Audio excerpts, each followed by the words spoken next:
Good morning. This is Face the Nation. And why we can't seem to? What are the major problems the United States as a nation is facing? Wealth distribution is number one. Fair, reasonable tax laws, codes, and structures can fix that. Pollution. This isn't about CO2 only. This is about drinking water. One third of America's drinking water is at risk. If you follow how we clean up contaminated water, let's use Fukushima as an example. For 8 years, millions of gallons of contaminated water has been stored. The only way that water is ever going to be safe is to let it finish decaying. And the story of that is another video.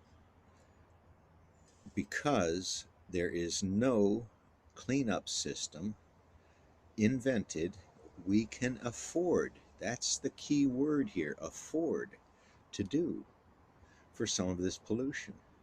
It is criminal to expect pollution to be litigated after the fact. But that is what corporations want. From that, they can glean short-term profits. So again, this is going back to tax laws, the legal constitutional structures that guide the country, right?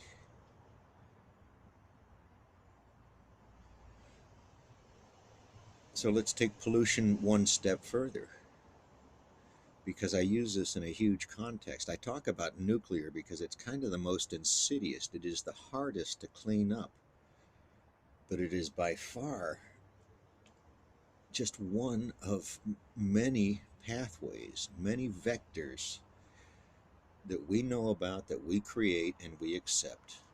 There's allowable harm, allowable risks in life. It's why we can drive automobiles in public. We've accepted a public risk generally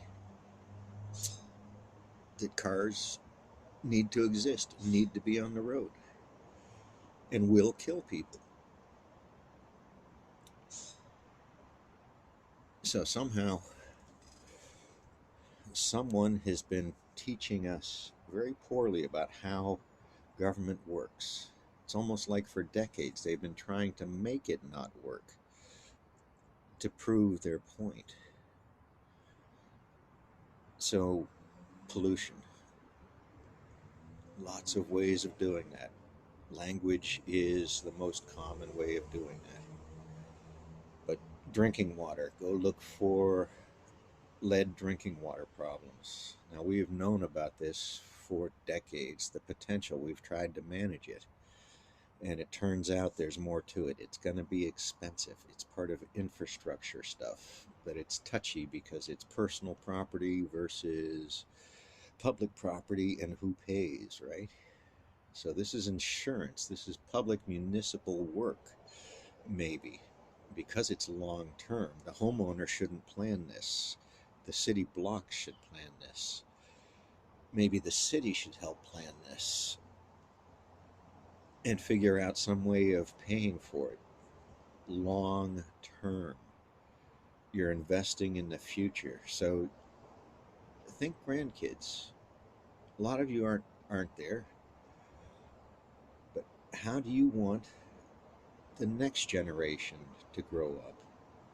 How do you want, I'm sorry, what do you want?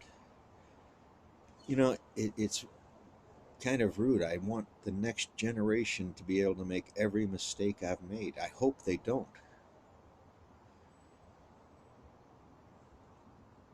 But somehow these lessons of history, these lessons of the past, are totally lost in today's pop culture. And we're guilty of it, this generation as well. So I own what I own. I'm no saint, but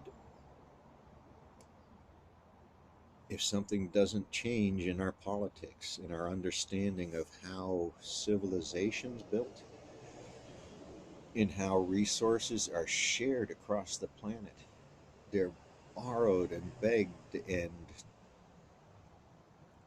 brought to life by corporations.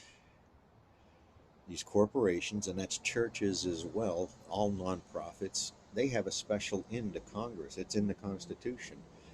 They have a special relationship, and they've abused that, just like corporations have abused that. I don't know how to fix it other than the politicians you vote for. I'm from Oregon. Our politics is better than some, but our politics also brought the nuclear avarice. It's normalizing nuclear waste in the state of Oregon.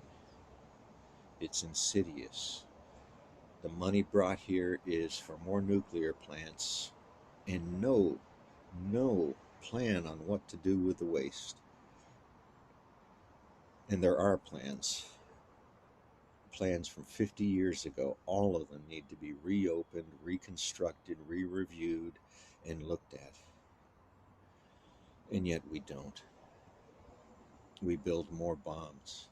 If anyone noticed, we're testing short-range cruise missiles because our global nuclear treaty was allowed to expire. And what that means is billions of dollars in profits for the wealthiest corporations on the planet. This is the world that faith needs to protect itself. Understanding is a much better word. Oh boy, I get passionate about these things on my back porch in an easy chair. That's a lawn chair. Cheap lawn chair, worn out lawn chair.